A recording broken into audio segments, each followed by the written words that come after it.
partie de Aréam avec Maître Anaël, bonjour, et Maître Makangila. Les thèmes ont déjà été énoncés. Et avec vous, Maître Anaël, nous parlons du code secret de Moïse. D'où sortez-vous ça? Je ne sors pas ça de quelque part. C'est une réalité incontestable. Que Moïse avait un code secret qui lui permettait évidemment d'être ce grand personnage que nous avons connu dans l'histoire de l'humanité et aussi dans les écritures sacrées et saintes. Donc Moïse avait un code secret. Et ce code secret n'était rien d'autre que la Kabbale hébraïque, c'est-à-dire la sagesse cachée des anciens. Cette grande sagesse qui a permis à ce que Moïse puisse donner la Torah au peuple d'Israël. Et grâce à cette Torah, aujourd'hui, ça a donné naissance plus tard au christianisme avec les enseignements du Maître Jésus. Et aujourd'hui, tout le monde parle de la Bible, sans pourtant pénétrer la profondeur de cette écriture sacrée.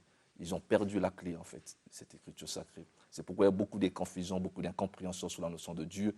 Dieu est présenté aujourd'hui comme étant un être anthropomorphique, c'est-à-dire semblable à un humain avec des émotions humaines, un Dieu qui se met en colère, un Dieu qui se fâche, un Dieu qui punit. Ça n'existe pas. Dieu est infini. Il est au-delà de tout ça. En d'autres termes, le code secret de Moïse, est-ce qu'on peut comparer ça au discernement, à la connaissance simplement? C'est au-delà de la connaissance, en fait, superficielle. Moïse, quand il a rencontré celui qu'on appelle donc l'Éternel, l'ange de l'Éternel, qui n'était pas en fait Dieu, et puis tout l'ange de l'Éternel, c'est-à-dire Métatron, qui en hébreu c'est Metesh Tesheresh Vavno, c'est le 314, ou Michael, c'est celui qui est semblable à Dieu. Quand il a rencontré cette entité, Moïse a eu la sagesse, parce qu'il était initié dans toute la tradition des Égyptiens, donc il maîtrisait bien la science sacrée qu'on appelle la magie, et donc il savait que dans l'art magique, si tu as le nom d'un esprit ou d'une entité, tu as le pouvoir de cet esprit. Et Moïse donc a demandé quel est ton nom. Et cette entité lui a révélé le nom. Je suis celui que je suis. Voilà, c'est aussi encore une fausse traduction parce qu'on ne pouvait pas traduire cela. Parce que la tradition hébraïque dit que le nom de Dieu ne doit jamais être prononcé. C'est pourquoi d'ailleurs le premier commandement nous dit tu ne diras pas le nom de Dieu. C'est ça la vraie traduction. Donc le nom de Dieu, on ne doit pas le prononcer, ça ne doit pas sortir dans aucune lettre humaine. On ne peut que l'épeler. Mais là encore, il faudrait respecter certains rites et certains principes. C'est pourquoi d'ailleurs Moïse, en tant que souverain sacrificateur, devait prononcer le nom de Dieu qu'une seule fois dans l'année, lorsqu'il rentrait dans le Saint des Saints, au sein du tabernacle. Et pendant qu'il prononçait ce nom, il fallait que les Lévites, qui étaient à son service, fassent du bruit pour que le peuple ne puisse pas écouter ce nom. C'est d'ailleurs pourquoi dans la tradition hébraïque, le nom sacré de Dieu, qui est son code, le code de Moïse, a été évidemment remplacé par le mot Adonai, et qui signifie Seigneur, pour permettre évidemment à la masse qui est à la Torah. La Torah, ce n'est que le cours préliminaire, si vous voulez bien, du mystère divin, mais le côté sacré, le côté profond, le côté ésotérique de la Torah, c'est la Kabbale hébraïque. Est-ce que vous avez lu le livre Le Nouvel Âge, le Code de Moïse, d'un certain Chuyman, si je ne me trompe pas, parce que, en fait, ce que vous dites, ce code secret-là, vous êtes inspiré de ce livre ou c'est une révélation, ou sinon c'est un autre livre que vous avez lu, le code secret de Moïse? Ce n'est pas que j'ai lu un autre livre, je suis un maître, j'ai été initié dans la tradition hébraïque. Donc, dans la tradition hébraïque repose évidemment l'alphabet. Dieu, en fait, s'explique à travers son alphabet hébraïque. Et dans cet alphabet hébraïque, vous avez la Kabbale dit que Dieu a créé l'univers, le monde, avec le 32 voix de la sagesse.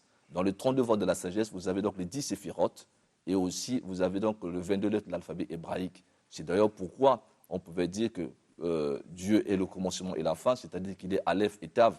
Et si on traduit ça en grec, on dirait que Dieu est Alpha et Oméga, comme le disait d'ailleurs le personnage biblique de l'Apocalypse. Donc, ce n'est pas qu'on a lu ça quelque part, parce que dans cette tradition, il y avait deux livres importants de la Kabbale. Il y a le livre de la création qu'on appelle le Sefer Yetzirah, et il y avait également le Zohar, qui est le livre de la splendeur magique, ou la splendeur de Dieu. Et donc, dans ce livre, vous avez le côté théorique de Dieu, donc, qui est donc le Sefer Yetzirah, où Dieu explique comment est-ce que l'univers est apparu du néant, et comment est-ce qu'en 6 jours, Dieu a créé l'univers, et pourquoi 6 jours, et pourquoi le 7e jour, Dieu s'est reposé.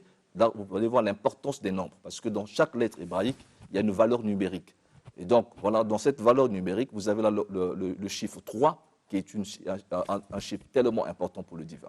Et en dehors de ça, vous comprenez que dans le mot sacré, qu'on appelle le tétagramme sacré, qui est donc le nom que Moïse va utiliser dans toutes ses opérations, ou le tétagramme divin, c'est-à-dire le YHWH, qui a été très mal interprété comme étant Jéhovah, Yahvé, Yahweh, et toutes ces fausses traductions, évidemment, portent à confusion, parce qu'en réalité, on ne pouvait pas d'abord traduire ce nom, parce que dans la tradition hébraïque, les voyelles n'avaient pas prononcées, on ne pouvait pas utiliser les voyelles, parce qu'on parle YHWH, vous allez pouvoir prononcer ça comment?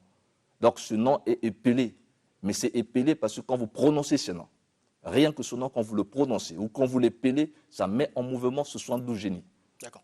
Le code secret de Moïse, c'est ce qui lui a permis de vaincre Pharaon, c'est ce qui lui a permis de libérer certainement le peuple d'Israël. C'est ce qui lui a permis d'être Moïse en réalité. Voilà. Alors, d'abord, pourquoi la Bible ne parle pas de ce code? Et est-ce que, aujourd'hui, à notre époque, on peut utiliser ce code? Bien sûr, il faut comprendre que l'histoire de la religion chrétienne ou judéo-chrétienne est une histoire très controversée, dans ce sens où, à une époque de l'histoire, la nation romaine s'est emparée de tous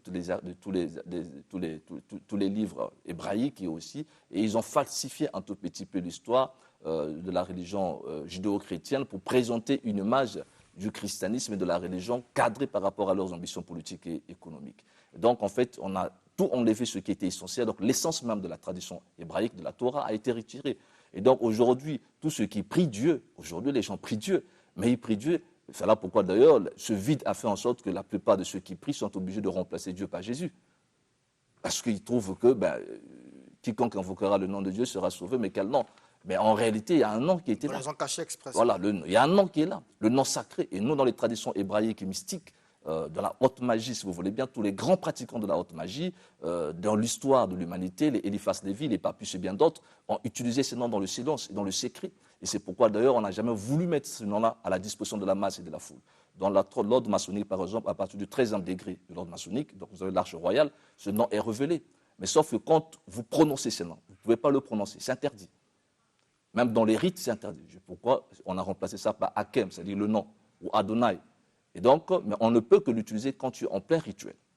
Si tu as reçu la manière de l'employer, ça te met en mouvement les génies, ça te permet de faire des miracles parce que dans ce nom-là se cache une formule, c'est la valeur numérique 26. Alors, le code secret de Moïse a fait de Moïse un Dieu, il fait de nous, de ceux qui l'utilisent aussi, des dieux. Exactement. En fait, la finalité, c'est que nous sommes déjà de Dieu. C'est-à-dire que Dieu n'existe pas, Dieu c'est nous-mêmes. Dieu, c'est l'homme. D'accord. C'est-à-dire dans ce sens que Dieu infini, quand il prend forme, il devient humain. Et vous savez que l'homme est supérieur aux anges. L'homme est supérieur aux anges. Donc les humains que nous sommes, en réalité, nous sommes supérieurs à beaucoup d'esprits. Mais le problème, c'est que la religion nous a très mal présenté les choses. Et d'ailleurs, le Maître Jésus, dans ses enseignements, disait, moi, le Père, nous sommes un. Enfin, il voulait revendiquer cette affiliation que nous avons directement avec le divin.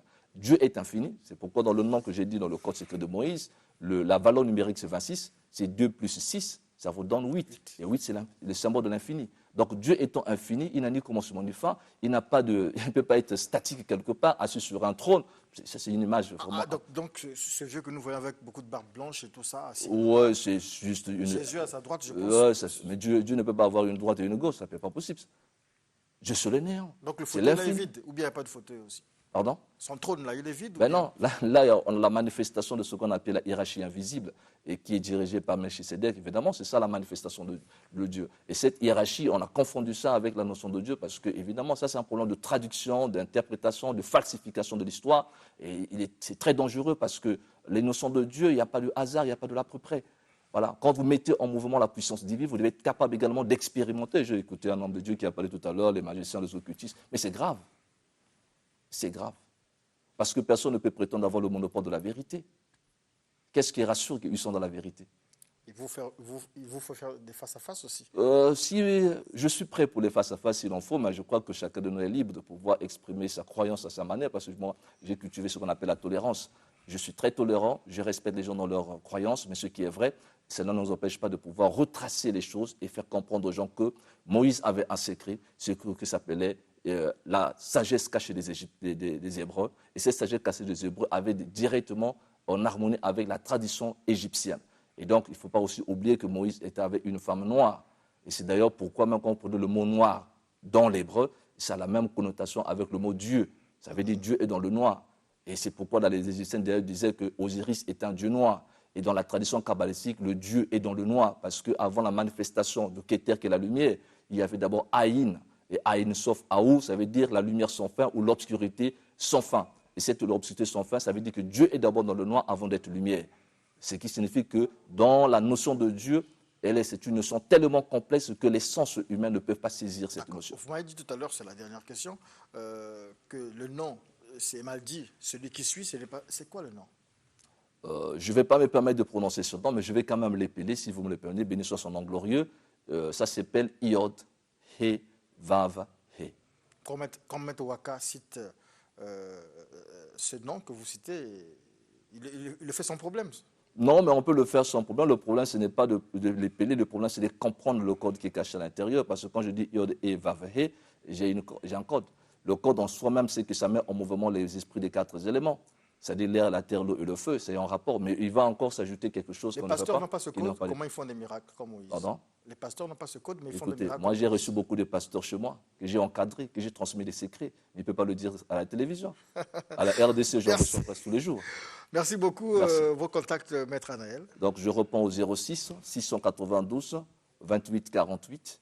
06 692 28 48, c'est mon numéro MTN. Et le 04 473 42 20. 04 473 42 20, c'est mon numéro RTL.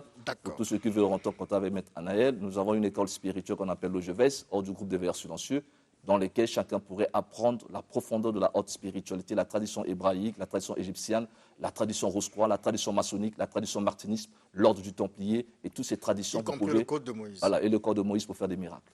Merci beaucoup.